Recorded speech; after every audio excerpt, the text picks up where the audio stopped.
Hello. In a previous life, I was an influencer.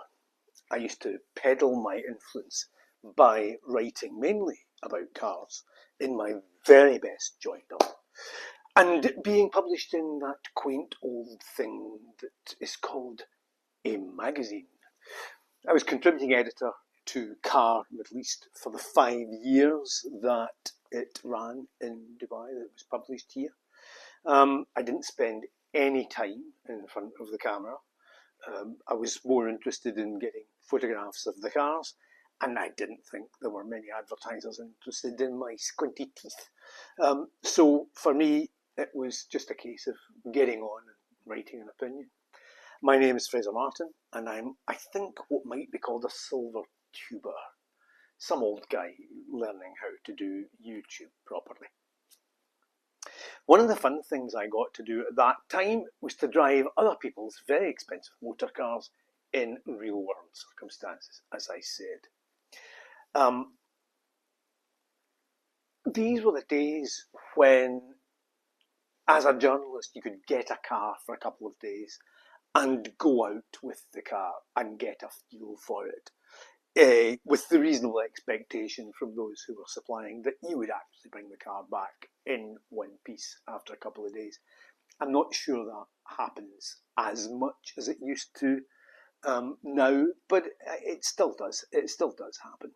But generally, I always believed that to find out how good a car was, it was necessary to go and use it in the way that you would use your own car. So going to the shops, packing and shifting a suitcase to the airport, parking, filling it up with petrol, all of that sort of stuff, as well as taking it out for a drive.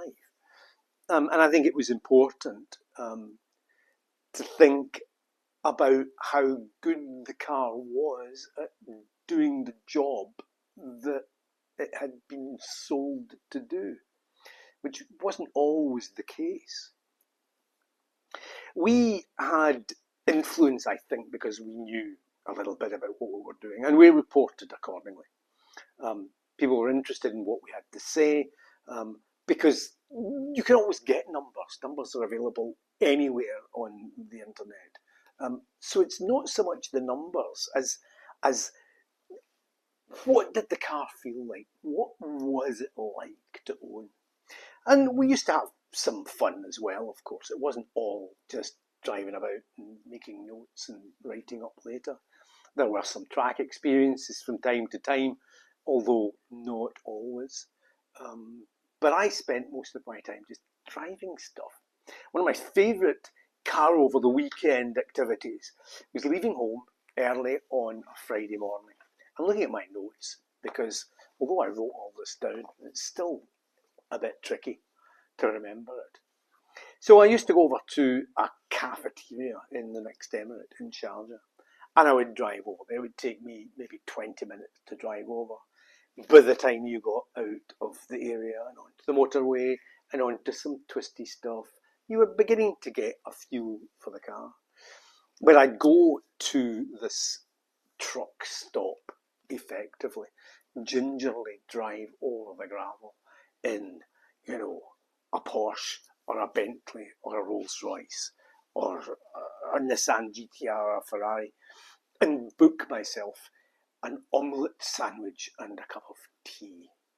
The cheapest breakfast you could get anywhere. And the bill, I think, rarely came to more than 5 dirhams or £1 if you're in the UK. To the amazement of the guys in the shop, obviously, I would keep turning up with a different piece of flash kit every time.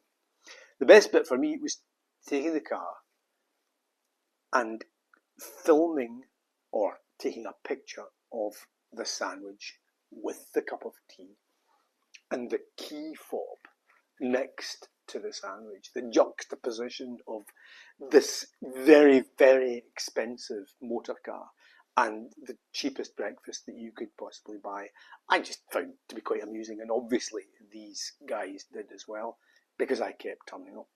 No one ever found out where I went. There was a few guesses, but nobody ever got it right.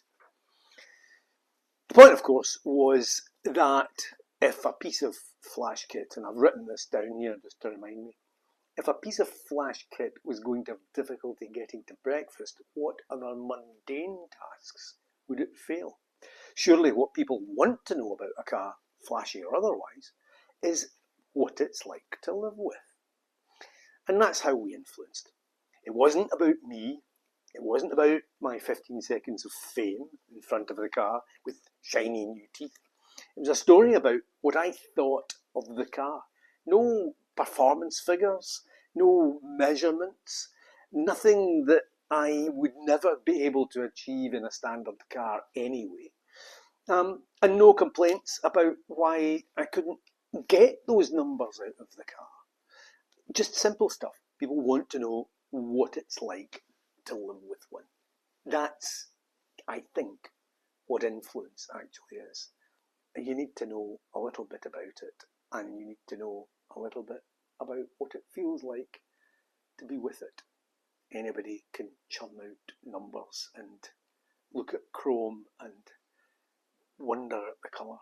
But if you're interested in finding out about a car, you really do have to go and drive it for a while.